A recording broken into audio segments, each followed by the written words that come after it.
Doctor Shyamaprasad মুখার্জির প্রয়াণ দিবস থেকে জন্মদিন পর্যন্ত কি কি কর্মসূচি হাতে নেওয়া হবে তা নিয়ে বৈঠক অনুষ্ঠিত হয় সদর শহর জেলা কমিটির উদ্যোগে। বৈঠকটি হয় বিজেপির প্রদেশ কার্যালয়ে।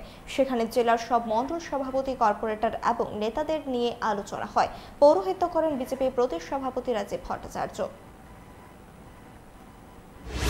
আজকে আমাদের সদর শহর জেলার উদ্যোগে শ্যামাপ্রসাদ মুখার্জির উপর আলোচনা সভা, সেই সভায় আমাদের মাঝে উপস্থিত আছেন আমাদের সকলের প্রিয় রাজ্য সভাপতি রাজীব ভট্টাচার্য মহোদয়। আজকে জেলাভিত্তিক থেকে এই আলোচনা সভা চলছে এবং পরবর্তী সময় 7টি মণ্ডলী এই আলোচনা সভা হবে। আমাদের যিনি মার্গদর্শক শ্যামাপ্রসাদ মুখার্জি, ওনার জীবনী, কর্মব্যস্ততা এবং উনি যেই কাজ করেছেন সেই সম্পর্কে ভারতীয় জনতা পার্টির প্রত্যেকটা কার্যকর্তা যাতে জানতে পারে, বুঝতে পারে, তার জন্য এই আলোচনা সভা।